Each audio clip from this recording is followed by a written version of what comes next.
Nama.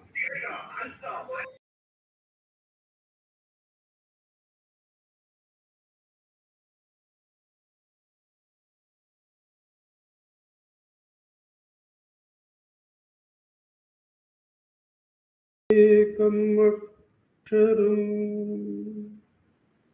hridi nirantaram bhasate swayam vikhyate katham.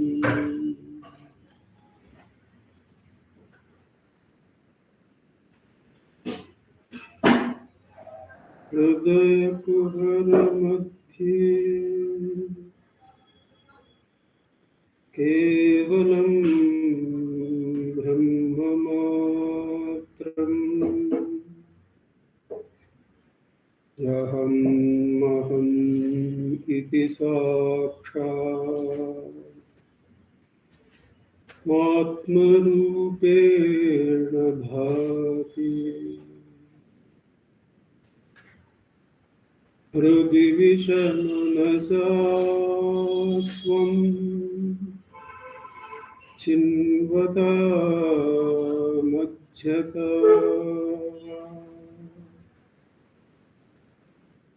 avachalanrodha atmanishto bhavatvam.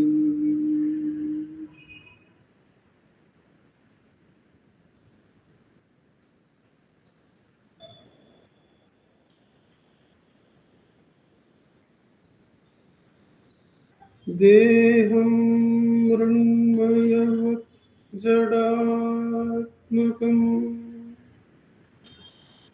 aham buddhirna tasyastyato naham tattata bhavashukti samai siddhatma sadbhavata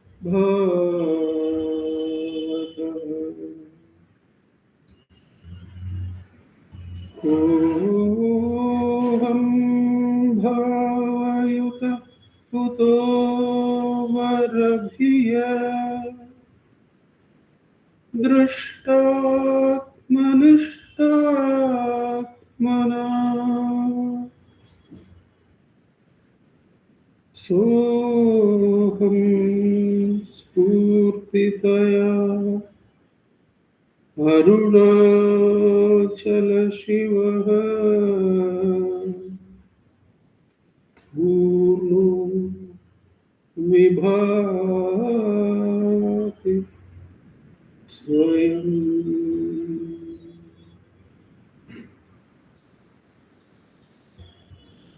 Soham spurtitaya arunachala shivaha purno vibhati swayam.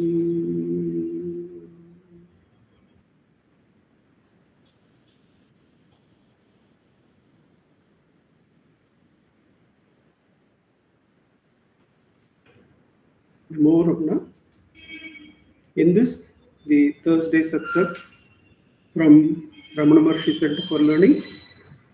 As usual, we'll be reading from Guru Vachaka Kovai, a work by Muruganar Swamigal.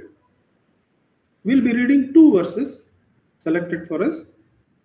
Each verse reading will be followed by a short meditation on its meaning, and that will be followed by a 10-minute practice session of Atma Vicharam. After these 2 segments of verse reading, the meditation on its meaning and the practice, these 2 segments are completed, there will be a summing up by our president, Dr. Shardaka, and that will be followed by an offering of Sri Ramanashtotram The verbal chanting will be by Vaibhavji and Pratnama, and the floral offering shall be by Sri Manjunathji from right here. We begin today's satsang by taking up the first verse, verse number 24, selected for us. Verse number 24, we find it appears in the segment investigation into truth. We have seen that apart from the prefatory verses, which are about 13 in number, the work is divided into three segments: investigation, meditation, and experience. So this is in the investigation segment, investigation into truth. Verse number 24.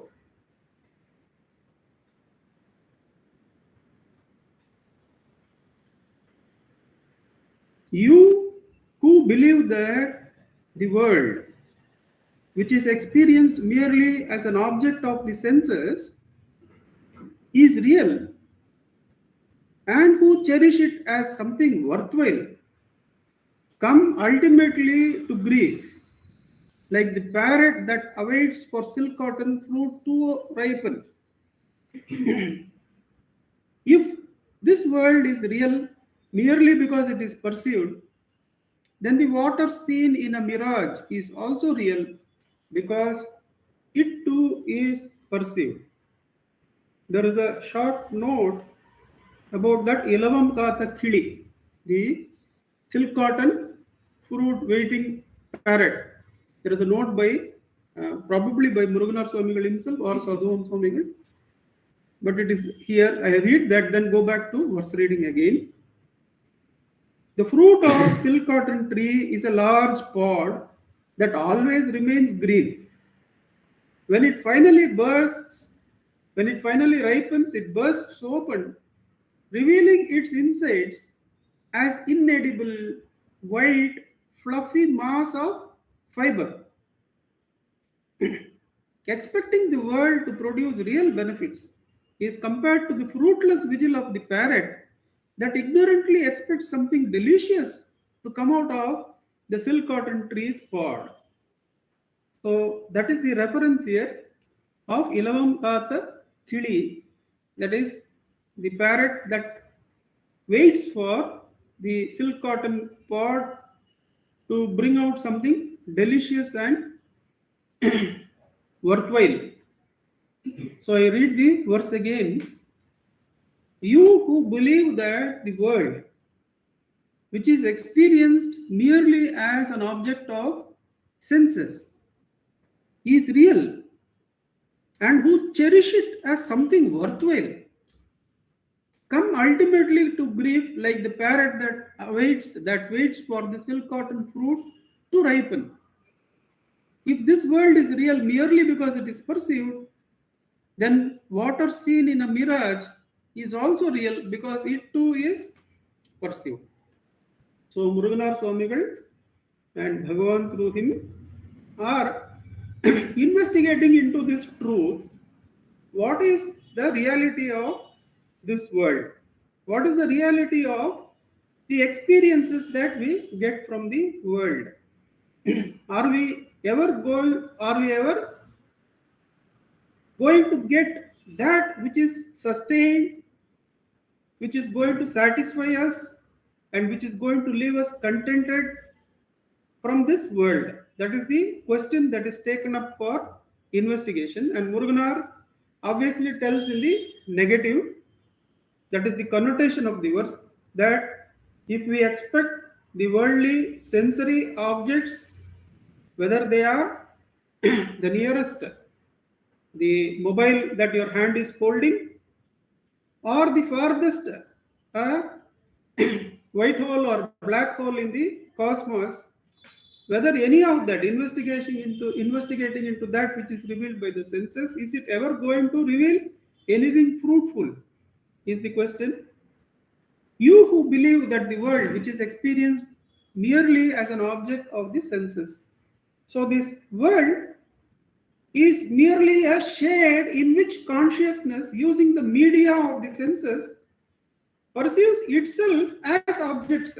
The consciousness, instead of the self-aware state, instead of the self-contented state, instead of the self-correcting state, instead of the self-luminous state, it appears to have this state where it is using something else apart from it as a media to look at itself.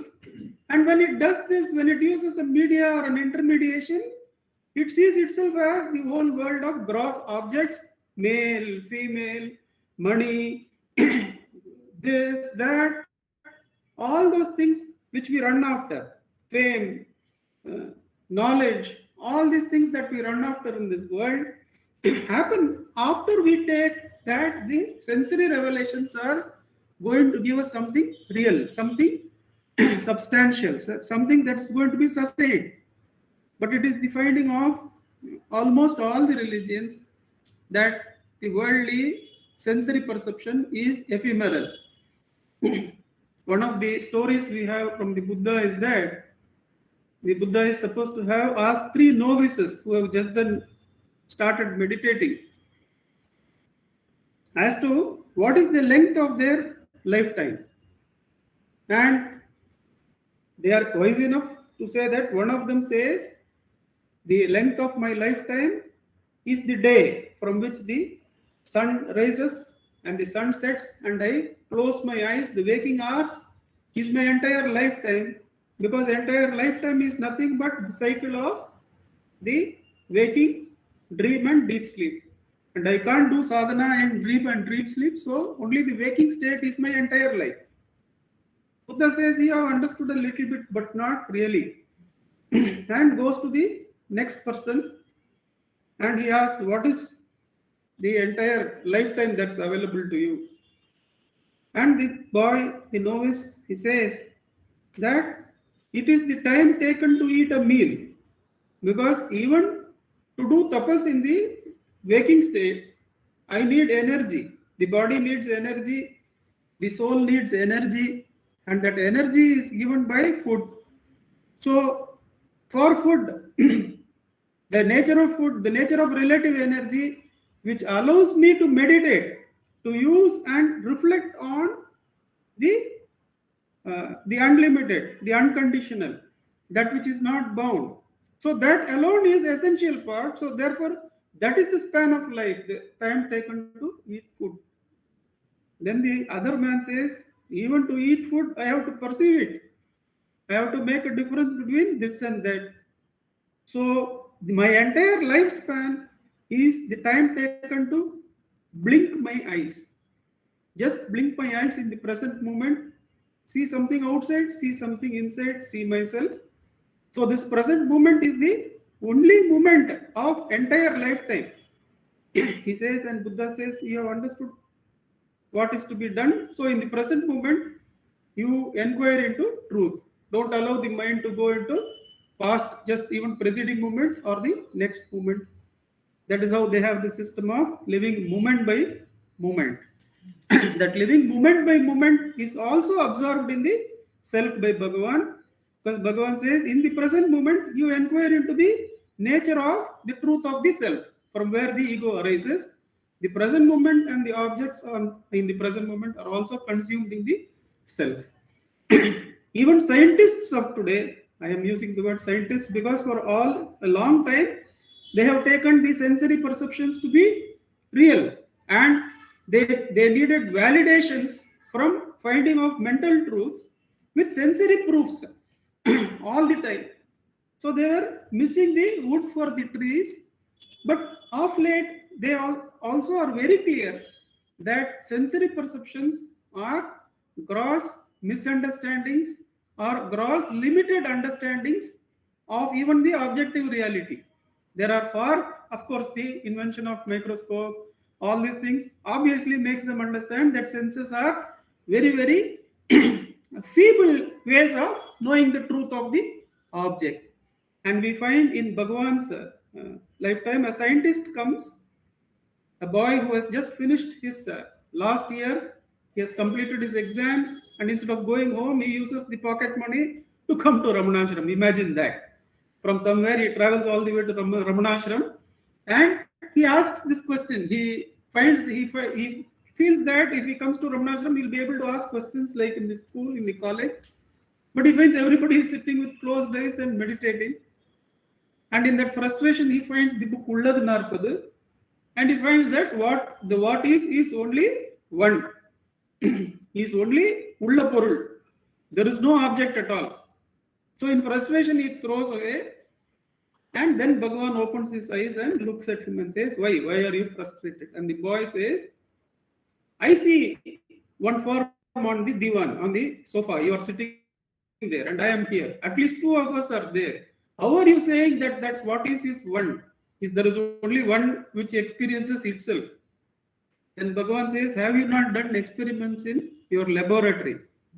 He says, "Yes, I have done. That's how I have completed my science course, and I have come here. I have investigated into that atoms can be split, that energy can be released, used for good and bad purposes." That's all going in his mind. He writes. So he says, "I have done all that, and you are telling that what it is only one." Then Bhagavan says, in the laboratory, even if the microscope, the object of the media of perception is very good, suppose your eyes are not clear, can you see the truth of the object? The scientist says no. Even if I am using the best of telescopes, best of microscopes, the farthest object or the nearest object, the truth of it cannot be known if my eyes are not proper. Then Bhagavan says, even if your eyes are proper and they are seeing, but your mind is disturbed. It is saying, "Chanchala, hore, my father has written that pocket money cannot be sent. You have already used too much money." Now, if your mind is disturbed, will you be able to see the truth of the object? He says, no. The student says, no. Therefore, Bhagavan says, don't you understand? To see the truth of the object, it is your mind which is the key. He says, yes. Now, let us see what is the mind.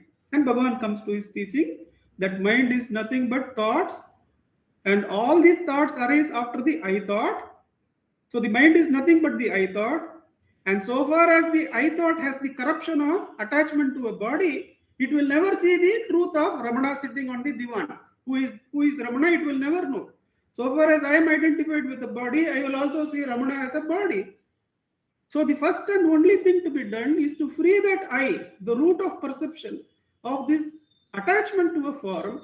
Then you will see the truth of the object, that there is no object at all. There is only the subject, the Atma, which is free of all limitations and identifications with form, and there is only one Atma that you will find. He says in detail, but for want of time, we are looking at it like that. So the sensory perception and its limitations are so clear. That is why Muruganar Swamigal says, if you take the sensory world and rely on it to give you satisfaction, you will be left high and dry, like that Ilavam Kata Kili, that which was waiting for that fruit to give something at least fulfilling, if not delicious.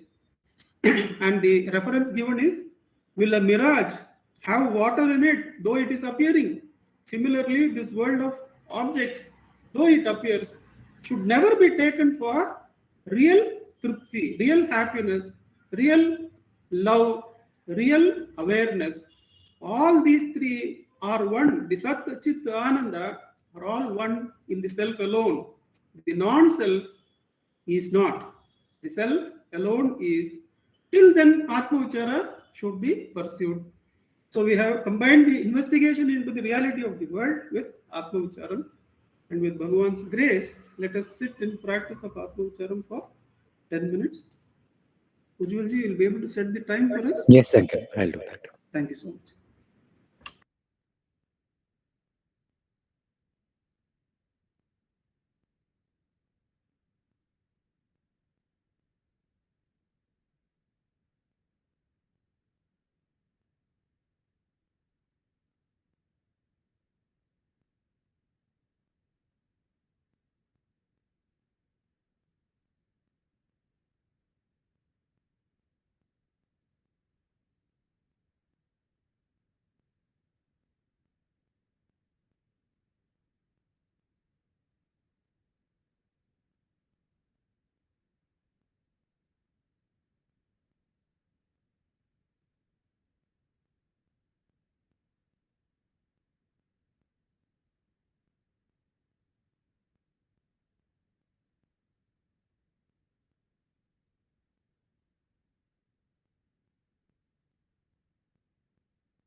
Shri Ramana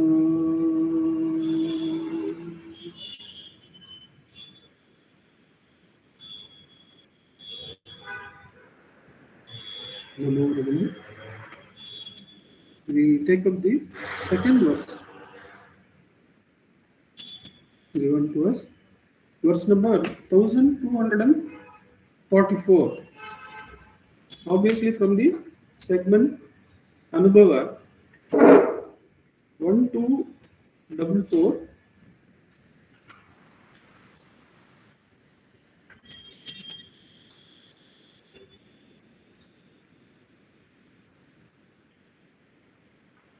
This is from the subsegment. This is from the main segment, experience of the truth, and the subsegment is the author declares his experience.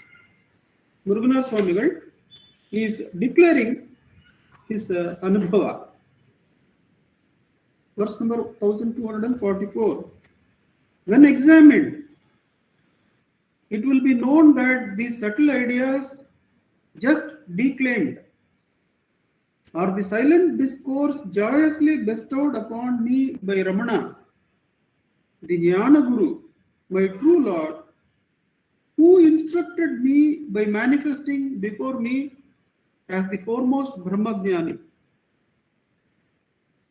There is a note by Muruganar Swamigal.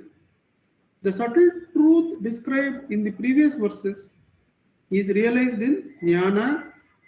Therefore, the Jnana Guru bestowed upon me is the essence of the Mauna experience. Though the Jnana Guru ever abides within, he manifested outside with a physical body similar to ours to bring us under his rule by bestowing his grace. This is indicated by the words manifesting before me. As the understanding becomes firm only through Mauna, it has been described as the silent discourse. So it is about the Anubhava that Bhagavan has given to Muruganar Swamigal.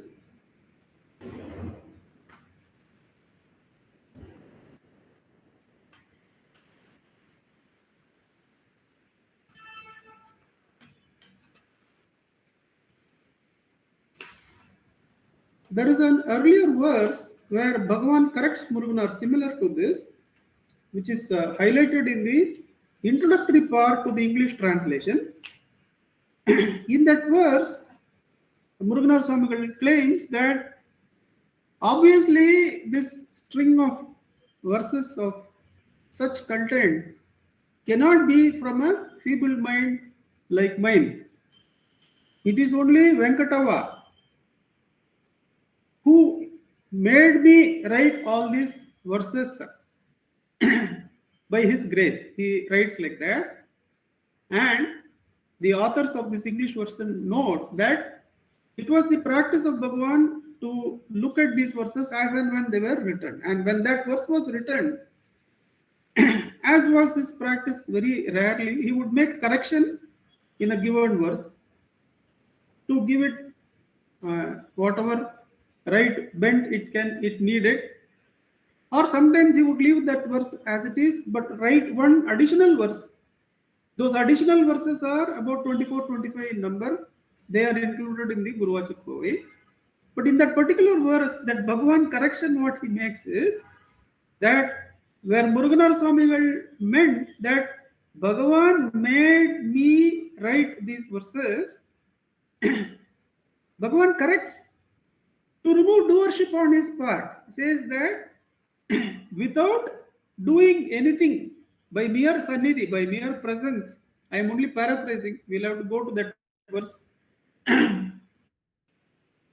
Without doing anything by himself, without any doership, by his mere presence, Bhagavan enlivened my consciousness so that I could write these verses. This is the correction made by Bhagavan in that verse, saying that even the Ishvara himself doesn't have doership. He is providing merely the sannidhi, the presence, the spurana, that environment in which the bhakta's anubhava is coming to fruition. let's go into this particular verse. When examined, it will be known that these subtle ideas, the ideas contained in Guruvachakavai are really very subtle indeed. For they have to be, if they have to take us to the self, which is the subtler than the subtlest. When examined, it will be known that these subtle ideas just declaimed. That is, in the previous verses of this Anubhava, the poet must have declaimed it, that I have not written these verses. It is not my doing. Please don't hold me accountable for these verses or give me any praise, which is the critical part. That the conducting the satsang, if there is doership and if there is any claim of praise or expectation of approval, there the doership is still there. So the poet is very much aware of that and is offering all his writings, all these verses back to the self. And in this verse, he gives us some additional information how the self gives us mukti, how the Paramatman, as Ishvara Shakti, as Guru, gives us mukti. When examined, it will be known that these subtle ideas just declaimed are the silent discourse joyously bestowed on me by Ramana. They are not words. These words, the whole book that I am holding of over 1250 words, these are not words, he says. These are not words. They are in essence the mauna that flowed from, the mauna grace that flowed from Ramana. How does that mauna flow? It cannot be explained. But the Anubhava is of the Purna experiencing nothing but the Purna. The self experiencing nothing but the self. There is Anyam Ondrum Variyar. The Atma Vidya Bhushanam, the Atma Vidya Tirtha, the Atma Vidya Varishta, such a one is the self experiencing the self alone with no non-self at all. He cannot see whatever fault he sees is only perfunctory. The reality is only thing that he sees.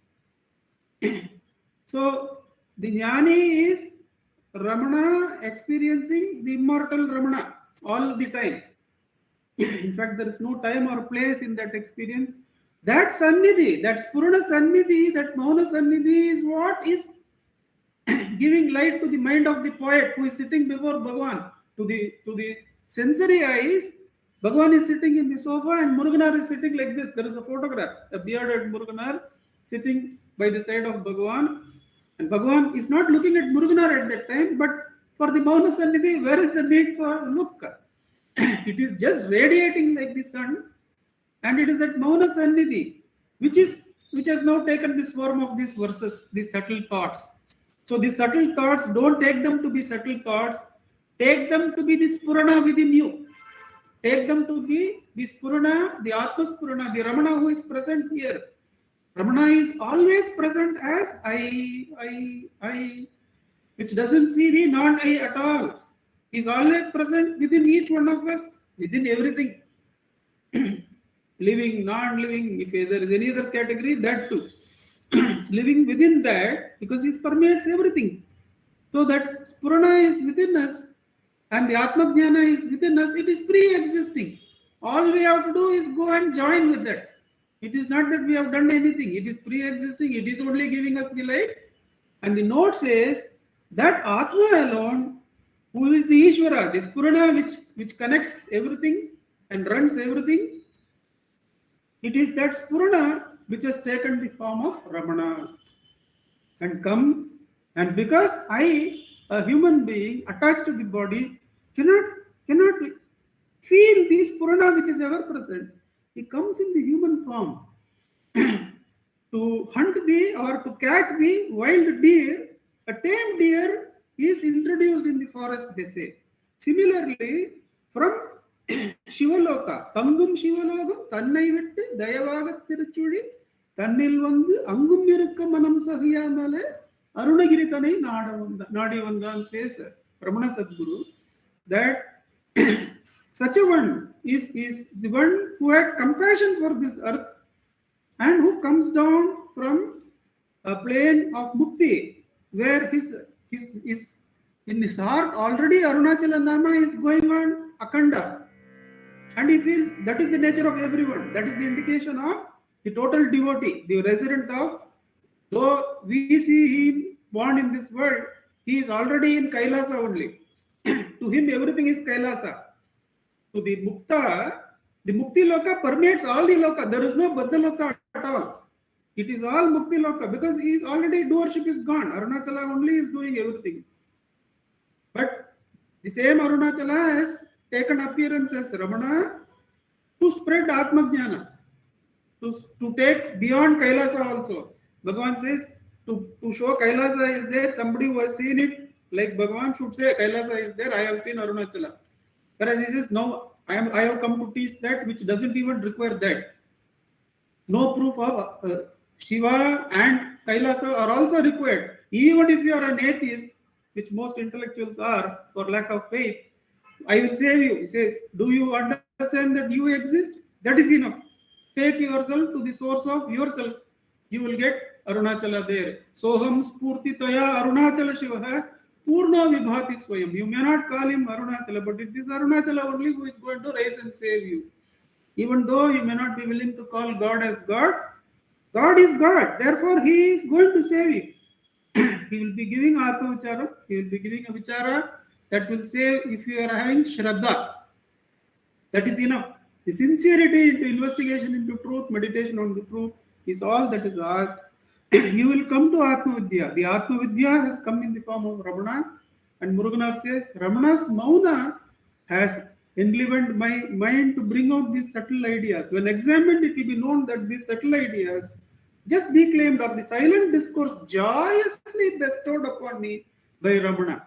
How is that Guru bestowing? It is not, oh, I have to take the load of these people and that has to be burnt and I have to share. No. There is the Atma Spurana is one being in the fullness of joy, and it is the overflowing of the abundance of that. And that is the Sannidhi in which Muruganar writes all this. Joyously bestowed on me by Ramana, the Jnana Guru, my true Lord. The Jnana Guru is the Ishvara. To the disciple, we need not look for a different Ishvara. To me, Ramana is Ramaneshwara. He is the one who is running everything. I have to just hand over everything to him. That's all. And do Atma Vichara. The only thing you have only asked me, you do Atma Vichara, I will take care of the rest. Please take. There is a Christian mystic who says, when somebody else is the one who is carrying the load, how does it matter whether it is 24,000 stones or one stone that you are carrying? It is not you who is carrying, it is someone else. It is Ramaneshwara who is carrying the burdens.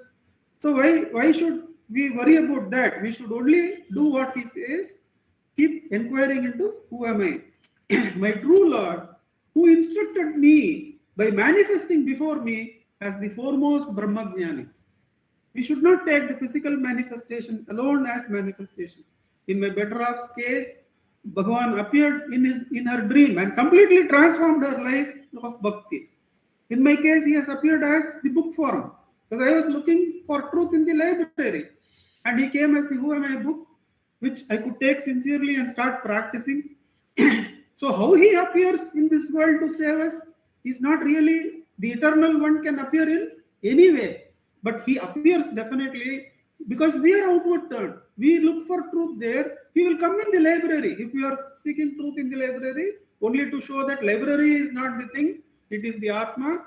He will come as the Who Am I book, and that saving will happen. And Muruganar says, it is Bhagavan who manifested as the physical Guru and instructed me by manifesting before me as the foremost Brahmajnani, as the one who is ever reveling in the Aham, Aham, Aham, Aham. I am. I am. There is nothing other than the self. That's why Bhagavan corrects that verse, that by doing something I have made Muruganar do. No. Just being the self in that Sannidhi, automatically the intellect of Muruganar, in all humility, because he has offered back all the verses, could pen all these verses for us. And that Mauna Sannidhi is present within us, it is present outside us. It has come in the form of Guru Vachaka Kovai for us, asking us to do self inquiry. So let us sit in self inquiry for 10 minutes. Ujjalji will set the time for us. Thank you.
NaMo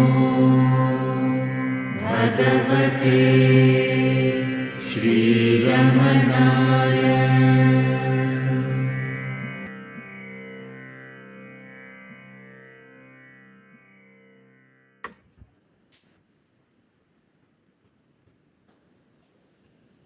Namo Ramana. I request our President, Dr. Sharda Ka, to give us the summing up remarks. Namo Ramana Ka. Namo Ramana. Prostrations to Ramana, shining as the self in all beings. By the immense grace of the self, manifest as Ramana, as we have been beautifully told in this verse itself. We've all been blessed to meditate upon his words, which have been recorded by Muruganar, and also to practice self-inquiry. And Muruganar is very sweet to talk about the gift from Bhagavan, that state, in many of his compositions here in Guruvachakpava in this section. And we find in Ramananubhuti, which is also called Guru Arud Prasadam, he talks about that state of bliss, because it is to enthuse us. And I have had the great good fortune of seeing Muruganar Swami. Actually, Muruganar Swami, Vishwanatha Swami, Kunja Swami, all of them, the great ones, the great devotees of Bhagavan, what did they have? They didn't have anything. They had just a few clothes with them. They were given a place to stay by Ramanashram, earlier to that by some devotees. And Muruganar Swami would go in the early years at ashram, he would go for his bhiksha, because he was not, though they at that time they were all staying in Palakottu in a small space. And then he did not even have his meals at the ashram, because as per the ashram rules, it was that only those who did some seva over there in the ashram could have the food over there. That was the rule in the ashram. And Muruganar Swami did not want to be busy with the seva. He in fact tried a little bit to do some seva. He was given the job of doing some puja in Matrabhuteshwara temple. And it is said that he was so thorough when he took up a job that he would go on and on and on, scrubbing and cleaning the temple inside the sanctum sanctorum. So by the time the Naivedyam happened, it will be very late for lunch. That was one of the issues. And then there was the fact that once he was just trying to do Aarti, and Bhagavan was observing him, and he was finding it difficult to move that plate. The camphor has to be waved in a plate, Aarti plate, and the bell has to be rung, holding the bell in the left hand. So to do this action simultaneously, it's a different movement in the left hand, and it's a different movement in the right hand, which Muruganar Swami was finding it very difficult to do. And Bhagavan was affectionately, he was amused also, and he said, very beautiful, your puja, it's only at this much. It's very difficult for you to do it.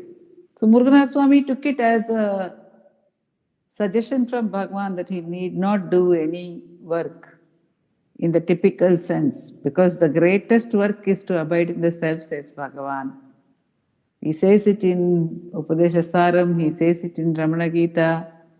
He says the ones who are abiding in the self are continuously performing great penance. So He would go for bhiksha. What needs did they have? Nothing. He would go for bhiksha, bring the food. That food sometimes he would keep it. Again, he would wash his hands and feet as scrupulously.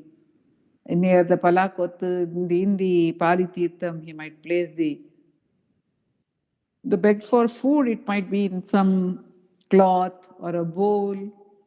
And there were plenty of monkeys there. That place near Palakottu is called Korangu Totam even now. The garden of the monkeys. They would come and eat his food. So there was, how can it be but for the fact that he was in the bliss of the self? They were all like that. And Bhagwan himself, when in Patala Lingam, what was there? On the contrary, he was not even in a clean space. He was in that place which was dirty and cobwebs, probably from many months, and creatures, vermin, they were even eating at his thighs, and he was in bliss. So that is the state. There is no need at all for them. And what is that bliss? That bliss of the self is welling forth for Muruganar as poetry. Because when he asked us to sing his songs, we had sung some other Sanskrit songs, but he told my mother, why not some Tamil songs? And then we sang that. And especially if we would sing that song, Namo Ramanayave, Jnanamum Kalviyum, Namo Ramanaya is everything. But Muruganar would have just, it was not voluntary. So one can place how Bhagavan must have stood before Meenakshi Amman with tears pouring from his eyes. The way Muruganar also, just on hearing that, on those words, all that blissful tears would just pour from Muruganar's eyes, and his hairs would stand on end. We could see that his body was melting, as it were. We could see that it was a melting, even though I didn't realize it at that time. What I am now describing is is a description when I hear all these verses, when I see what should be the bliss of the self, and if I recollect, very probably not very vividly, but somewhere that the impression of Muruganar may not be even the physical presence which I am describing like this, but that was the impression of Muruganar. The impression of Muruganar was that he was melting. And where did Bhagavan allow? Bhagavan is so sweet. So he says here that Bhagavan is not the doer. He clearly has made a correction in the verse that it is in the sannidhi of Bhagavan. And Bhagavan has given an example for this sannidhi. He says that it is like the sun. In the presence of the sun, so many things happen. The water cycle happens, photosynthesis happens in the plants, life on earth happens, the seasons happen, a day and night happens, but it is all not by any action performed by the sun. There is no volition for the sun. There is no volition for the sun. But everything happens in the presence of the sun. So Bhagavan says, if you remain in that state in which you must remain, which is the purpose of all life, which he calls the highest duty to be performed by us, if you remain in that state, then everything that has to get done through you will automatically get done through you. This is something which Ganesh and Anna often quotes. This statement of Bhagavan, if you remain in the state in which you should remain, everything that needs to get done through you will automatically get done through you. That's how we find Muruganar so many thousands of verses which he has composed just by remaining in the bliss of Bhagavan. And David Godman had said that the way Muruganar would compose, no sense of doership at all in him, he says it would just gush forth. The verses would gush forth, And probably later on, in later years at Ramanashramam, there was somebody who would write it down immediately when Muruganar wrote a verse. But there were days, says God, when Muruganar had a slate and what we call a bulbum, a chalk piece with which he would write on the slate when a verse came. And if the next verse came immediately, he would simply wipe out the earlier verse and write the next one. Because where else to write? What else to do?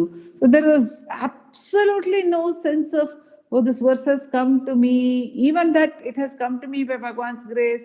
How can I wipe it out? Even those thoughts were not there.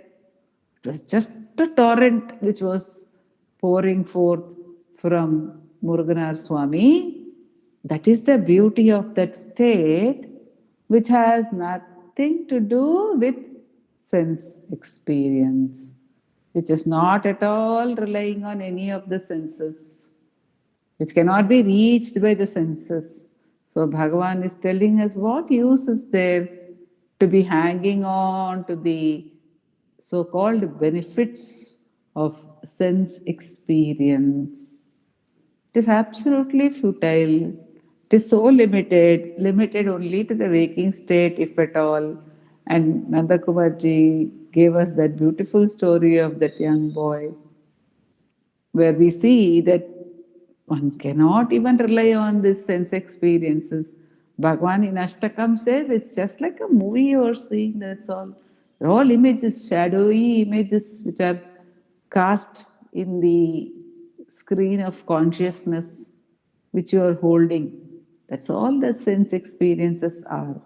Nothing beyond that. On the other hand, there is this magnificent state, the beauty of the self, says Muruganar, and he says in one of his compositions in Sandhi Murai, he says, this is there for every one of you. Marana Vadanai Matra Ramanan என்று அருணை தன்னில் அமுதம் வந்துற்றது. The nectar of immortality has come to Arunachala. In the name of Ramana, Tarunamam idu. This is the moment. That's what again the Kumarji said. This is the moment, he quoted. This is the moment. Every moment. This is the moment. Tarunamam idu. Satrinan nanumakku.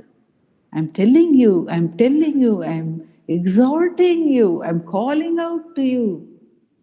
Sharanamaga அடைந்து உயிர் வாய்முன்னே.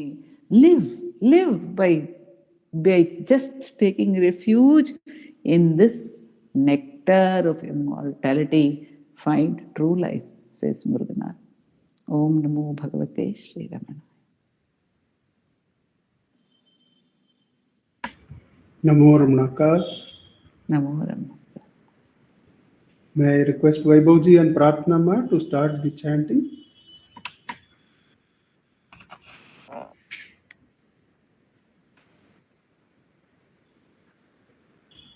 नमो रमण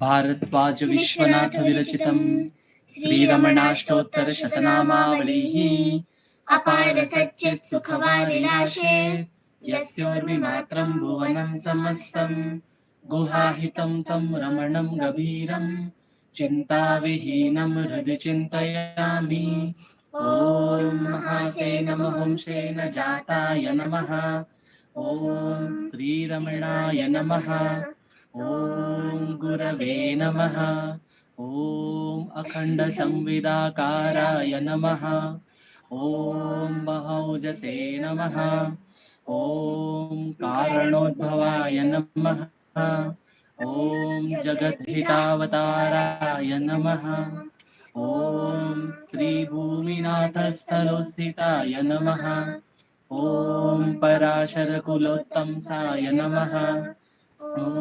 सुन्दरार्यतपःफलाय नमः ॐ कमनीयसुचारित्राय नमः ॐ सहायाम्बा सहायवते नमः ॐ शोणाचलमहोलीनमानसाय नमः। ॐ स्वर्णहस्तकाय नमः। ॐ श्रीमद्द्वादशान्तमहास्थले लब्धविद्योदयाय नमः। ॐ महाशक्तिनिपातेन प्रबुद्धाय नमः। ॐ परमार्थविदे नमः। ॐ तीव्राय नमः। ॐ पितृपदान्वेषिणे नमः। ॐ इन्दुमौलिना पितृमते नमः। ॐ पितुरादेशतः शोणशैलं प्राप्ताय नमः। ॐ तपोमयाय नमः। ॐ उदासीनाय नमः। ॐ महायोगिने नमः। ॐ महोत्साहाय नमः। ॐ कुशाग्रदिये नमः। ॐ शान्तसङ्कल्पसंरम्भाय नमः। ॐ सुसन्दृशे नमः। ॐ सवित्रे नमः। ॐ स्थिराय नमः। ॐ तपक्षपितसर्वाङ्गाय नमः। ॐ फुल्लाम्बुजविलोचनाय नमः। ॐ चन्द्रिकासितहासश्रीमण्डिताननमण्डलाय नमः। ॐ चूतवाट्यां समासीनाय नमः। ॐ चूर्णिकाखिलविभ्रमाय नमः। ॐ वेदवेदान्ततत्त्वज्ञाय नमः। ॐ चिन्मुद्रिणे नमः। ॐ त्रिगुणात्मिकाय नमः। ॐ विरूपाक्षगुहावासाय नमः। ॐ विराजितचलाकृतये नमः। ॐ उद्दीप्तनयनाय नमः। ॐ पूर्णाय नमः। ॐ रचिताचलताण्डवाय नमः। ॐ गम्भीराय नमः। ॐ परमाचार्याय नमः। ॐ सुप्रसन्नाय नमः। ॐ अभयप्रदाय नमः। ॐ दक्षिणास्य निभाय नमः। ॐ धीराय नमः। ॐ दक्षिणाभिमुखाय नमः।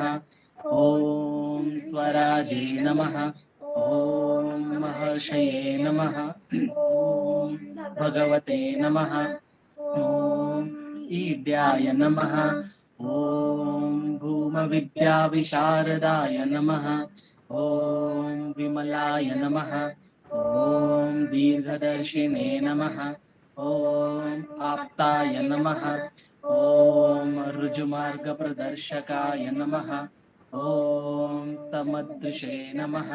ॐ सत्यदृशे नमः। ॐ सत्याय नमः। ॐ प्रशान्ताय नमः। ॐ अमितविक्रमाय नमः। ॐ सुकुमाराय नमः। ॐ सदानन्दाय नमः। ॐ मृदुभाषिणे नमः। ॐ दयार्णवाय नमः। ॐ श्रीशोणाचलऋद्बोधस्कन्दाश्रमनिकेतनाय नमः। ॐ सद्दर्शनोपदेष्ट्रे नमः। ॐ सद्भक्तवृन्दपरिवृताय नमः। ॐ गणेशमुनिभृङ्गेन सेवितां त्रिसरोरुहाय नमः। ॐ गीतोपदेशसारादिग्रन्थसञ्चिन्न संशयाय नमः। ॐ वर्णाश्रममतातीताय नमः। ॐ रसज्ञाय नमः। ॐ सौम्याय नमः। ॐ आत्मवते नमः। ॐ सर्वावनिमतस्थानाम् आराध्याय नमः। ॐ सर्वसद्गुणिने नमः। ॐ आत्मारामाय नमः। ॐ महाभागाय नमः। ॐ मातृमुक्तिविधायकाय नमः। ॐ विनताय नमः। ॐ विनुताय नमः। ॐ विक्राय नमः। ॐ मुनीन्द्राय नमः। ॐ पावकोज्ज्वलाय नमः। ॐ दर्शनादगसंहारिणे नमः। ॐ मौनेन स्वात्मबोधकाय नमः। ॐ ऋक्षान्तिकरसान्निध्याय नमः। ॐ स्मरणाबन्धमोचकाय नमः। ॐ अन्तस्थिनिरचण्डांशवे नमः। ॐ संसारार्णवतारकाय नमः। ॐ शोणादृशस्तुतिद्रष्टे नमः। ॐ हार्दविद्याप्रकाशकाय नमः। ॐ अविच्युतनिजप्रज्ञाय नमः। ॐ नैसर्गिकमहातपसे नमः। ॐ कमण्डलुधराय नमः। ॐ शूद्रकौपीनवसनाय नमः। ॐ गुहाय नमः। ॐ दण्डपाणये नमः। ॐ कृपापूर्णाय नमः। ॐ भवरोगविषग्वराय नमः। ॐ स्कन्दाय नमः। ॐ देवतमाय नमः। ॐ अमर्त्याय नमः। ॐ सेनान्ये नमः। ॐ पुरुषोत्तमाय नमः। ॐ श्रीरमण भगवते नमः। श्रीरमणाष्टोत्तरशतनामपूजां समर्पयामि। यस्थानो रघुणाचलस्य पदयोः स्मृत्याजलिं प्राप्यत दिव्यानुग्रहसुप्रवाहविवश सादान्यभावं गतः निर्दिष्टस्वगभीरनित्यतपसा लोकां पुनासेकराट्। तस्मै श्रीरमणाय ते नमः इदं लोकोत्तरज्योतिषे। ॐ नमो भगवते श्रीरमणाय।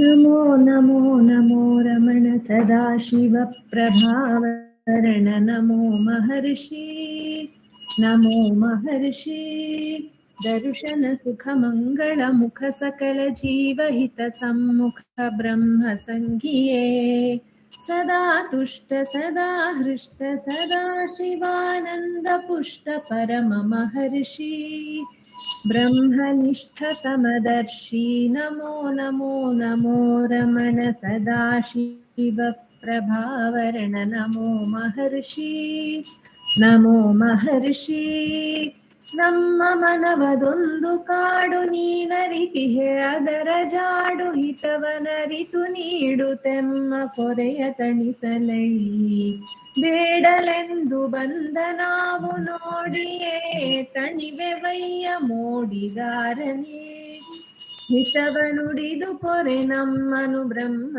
ಸಂಧಿಯೇ ನಮೋ ನಮೋ ನಮೋ ರಮಣ ಸದಾಶಿವ ಪ್ರಭಾವರಣ ನಮೋ ಮಹರ್ಷಿ ನಮೋ ಮಹರ್ಷಿ.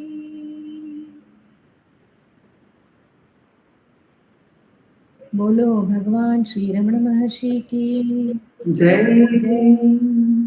ರಮಣಕ್ಕ ಎಲ್ಲರಿಗೂ ನಮೋ ರಮಣ ಮಂಜುರೇ.